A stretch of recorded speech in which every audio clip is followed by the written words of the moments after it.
Off the Hook, airing on offthehooksports.com. Your home for real news, real opinions, and what really matters about Tennessee athletics. The Off the Hook podcast at offthehooksports.com or Facebook, YouTube, Twitter, or wherever you go for your favorite podcasts. Apple Podcasts, Spotify, Stitcher, Google Play, TuneIn, iHeart. Like, share, follow, subscribe. Off the Hook with Dave Hooker starts now.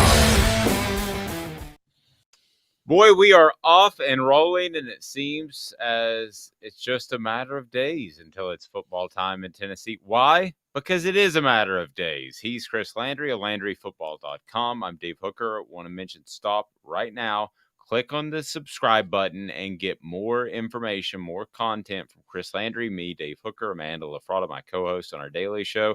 Also, current balls like Jacob Warren and Cooper Mays, but Chris is where we are now, and I couldn't be in a better place. Chris Landry of LandryFootball.com. How are you, sir? I'm doing great, man. The football season's run. I was thinking this weekend, you mentioned this to me not long ago. That, we had the Thursday night preseason game, but this past weekend as I was doing stuff, and mainly working, but doing stuff, this will probably be the last weekend. Preseason game stagger, but we're close to that point where Saturdays and Sundays are just doing nothing. At least I am nothing but just viewing from morning to night on both Saturday and Sunday. So we're getting to that point slowly but surely. We sure are. And I want to talk about Tennessee's backup quarterback position. It's always a snap away. People say that. Hendon Hooker's a great young man, a preseason All-SEC quarterback. So I hope everything goes great for him. I like a lot about him on a personal level. But there's a backup quarterback for a reason. So let's talk about Tennessee's options in Joe Milton and Tavon Jackson. I want to remind you this is brought to you by The Mattress Place, our Chalk Talk segment each and every week. Brought to you by a gentleman who's fought for our country, who has incredible reviews and will provide you with the mattress you need. Just a couple miles from Henley Street downtown. That's how close they are. The Mattress Place is there for you. 30 to 70% off, no gimmicks. All right, so Hendon Hooker, I think we would all agree, Chris, is a very good quarterback, but an even better fit for this offense. But Tennessee's coaches didn't see it that way this time last year, and they started the season with Joe Milton. As you look back on that decision, why do you think they did that? Well, I think it had a lot to do with the fact that, in any system, but in this one,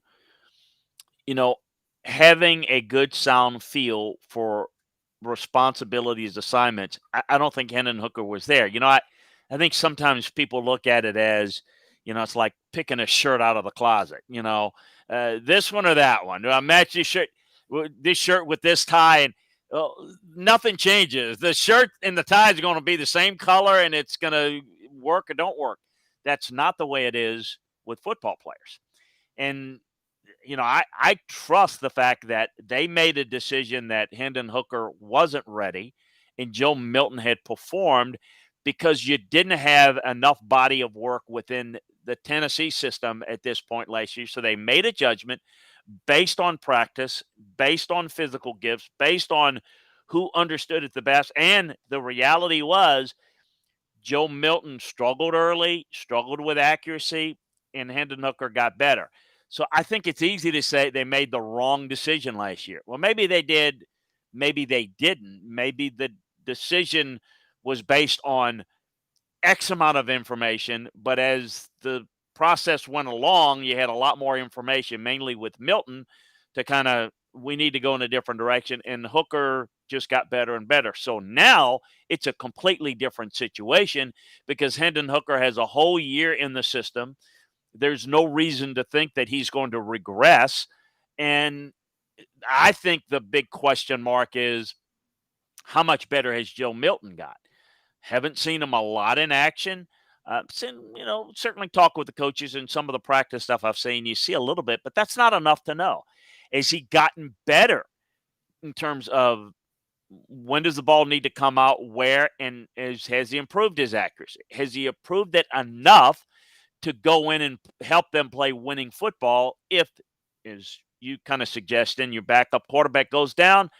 where does he go? It's his second year. He's more comfortable in the system. He's getting some reps in practice and had a good spring, but that's the key. If not, then that means Tavian Jackson would be the guy. I mean, if he's not accurate enough, is Jackson ready? Well, he's a four-star kid and, from Indiana, was an early enrollee, but, and he's got more experience than you might think. In today's world, he's got more experience than you normally had as a young guy, but is he ready to take over?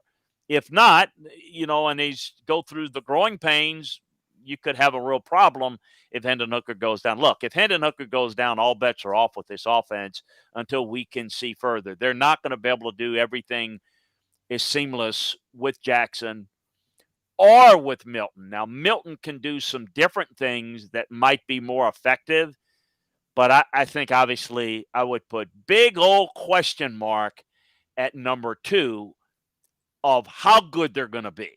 And which one would it be? I would certainly put it Milton and Jackson right now, but that's going to be up to Milton and how well he plays should he get inserted in. It's going to be interesting to see. And I'm curious to see how much they play Milton if they get into, I don't want to, assume anything, because when you assume, you sometimes look like the first 3 letters of the word. But, how much time they'll get to play if they get into blowout situations for Tennessee, if you get big leads, in other words. Yeah, and I think that would obviously help Tennessee, in particular with Jackson, if Tennessee got in a position where they weren't comfortable with Milton. And I'm not suggesting that'll be the case. It's a great story, but the simple fact is I can't get out of my head the Ole Miss jumping out of bounds thing with no time left. That to me screams of a concern of a guy that might not handle the heat of the battle well. So I could be dead wrong, and I hope I am. Seems like a fine young man.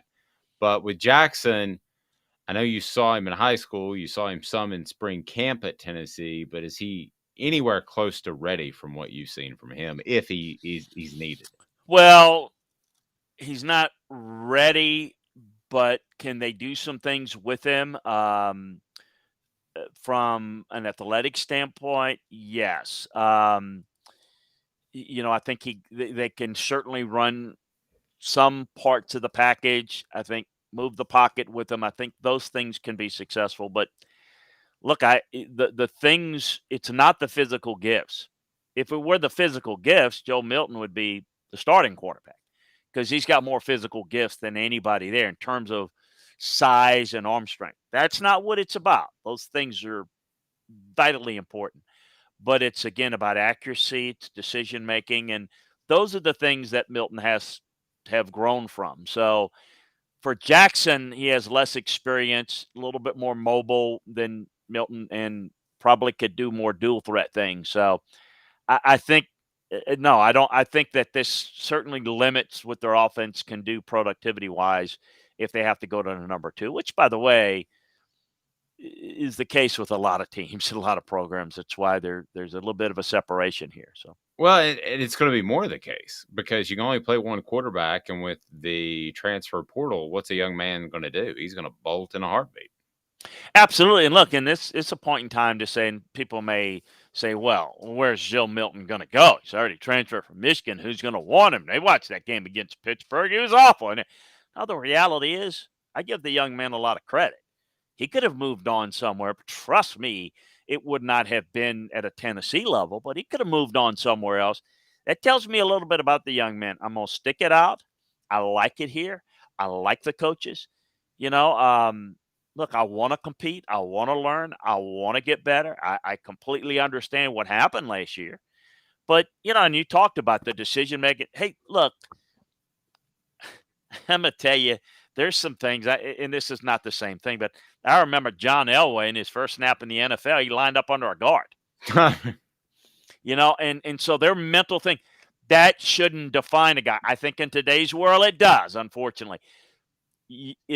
I don't care if you make mistakes, is that you don't make the same ones over and over, that you learn from them.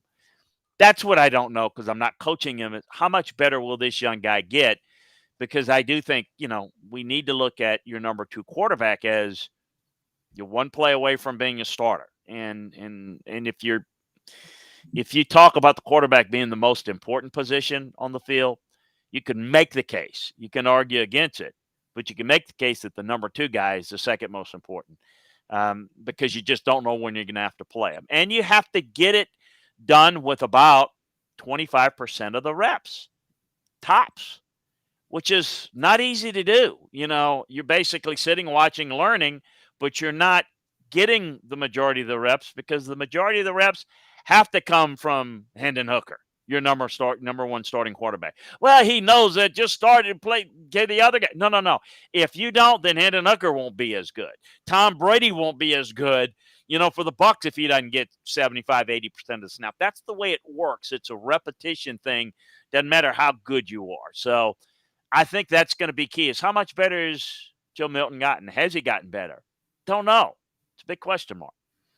Last thing, give me some things that Hendon Hooker needs to progress in to become an annual star, would be the NFL level, I guess, but not just to be that 1-year flash in the pan, to have a good year in 2022, to have a solid career of some sort. What does he need to do? What does he need to address to get better from his breakout year to this year? Processing a little quicker, thinking on the move, getting the ball out, particularly on the vertical ball, a little quicker. Still make some mistakes on reads, fumble the ball a little bit more than one fumbles more than you want, but protecting the football in traffic, those are the things in the pocket that he has to get better from a read decision-making standpoint, and the physical part, protecting the fall a little bit better against traffic. So got to have better vision, got to have a better view of things. So that's what I think he needs to improve upon. And look, it's quite frankly, he got the opportunity because Milton struggled, and he took advantage of it. So he's now at a point where he is the guy, but it doesn't mean he's got all the answers. And I think one of the things that he can get a little bit better, he's a bit of a gamer. I think he didn't make the overthrow, egregious mistakes. I often think, I'm sure every Tennessee fan thinks this, I think it. Would they have won the Pitt game last year if Hendon Hooker had played? Well, every Tennessee fan is screaming now, yes, he would have, of course. I mean, certainly with the way Milton played, you'd like the chances better with Heupel, because that's hindsight. But the reality is you don't know how much he got better as the year went along, and he limited the mistakes, Dave, so that he was able to progressively improve.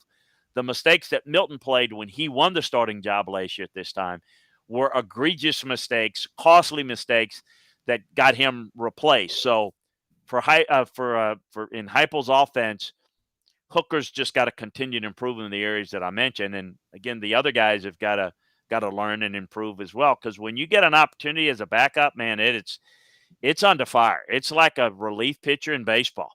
I mean, you don't get to start first inning and the score 0-0. You're coming in the 7th, and you're trying to protect the 2-run lead, and there's nobody out. And there's runners on second and third.